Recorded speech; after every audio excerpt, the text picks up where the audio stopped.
Hey everybody, it's Ricardo, and I am here at PAX with Randy Pitchford, who just surprised the hell out of everybody with Duke Nukem. So, Duke Nukem Forever, Gearbox is doing it. What happened? Yeah, well, that's big deal, right? Honestly, I owe Duke my career. I moved out to Dallas to join George Broussard and Alan Blum and Scott Miller and the Duke Nukem 3D team, so I could be a part of that, help build that brand, and that Duke Nukem started my game development career, working on Duke Nukem 3D and those games back then. And I left the studio in 1997 and started Gearbox Software.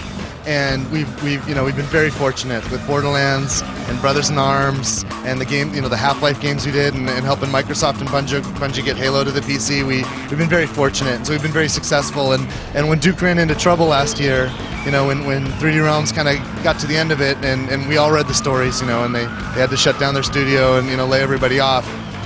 You can't let the Duke die, man. We couldn't let the Duke die. And I've known George and Scott for years, and I've known the guys that created Duke, and I was there back at the beginning. And so we were in a position where we felt we could help. And we had Take-Two as the publishing rights, and they trusted us. I mean, we did great together with Borderlands, and George and Scott, I think, trusted us. And so what I was able to do was make a bet.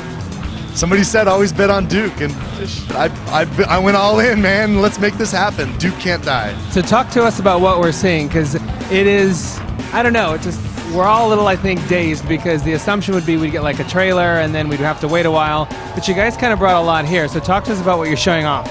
So with Duke Nukem Forever, I've been on the sidelines too, like everybody else, for over a decade, and we've gone through the full range of emotions together, haven't we? From like, oh my god, I want it, to like, what the hell's wrong with those guys, to that's stupid and making fun of it, to oh crap, that new trailer looked pretty hot, and it's like, wow, are they teasing us again? Like, we've had the whole range of emotions on this thing, and so we knew that we've been at it for over a year, but we knew that when we were going to tell people, we couldn't just make promises. We couldn't do the normal thing. We couldn't, nobody's going to trust the developers, nobody's going to trust journalists about this brand anymore, about this game. So what we decided to do was, let's come to PAX, because PAX, it's not a trade show for the retailers or for the press. It's a trade show for gamers. It's a show for gamers. And we decided to bring the game to PAX.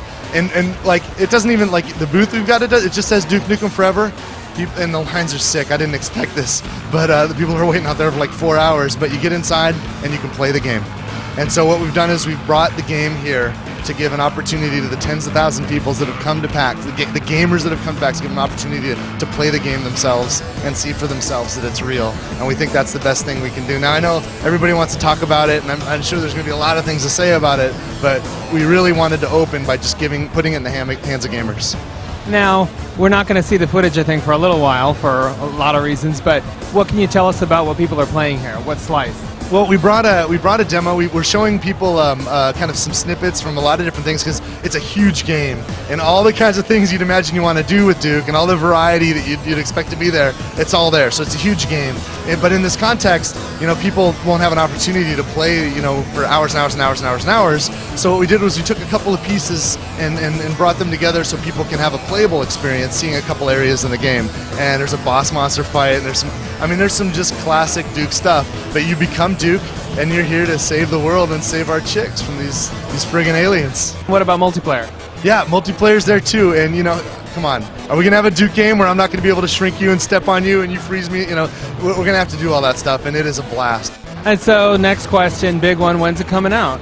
We are bringing the game in 2011. Now, you have to understand that in order to keep this thing quiet, we haven't talked to anybody about it. In fact, I think, I'm not sure, but my understanding is 2K talked to the retailers for the first time this morning, which means we haven't yet gone through the process of talking with all the retailers and figuring out the exact market timing, but it is absolutely coming in 2011. We are in the polishing stages of this game now. We would not have brought it here unless we were confident, because we cannot have our chain jerked around anymore with this game. So we are in the polishing stages. It is coming to the Xbox 360, the PlayStation 3, and the PC, and it's real, and people are playing it right now.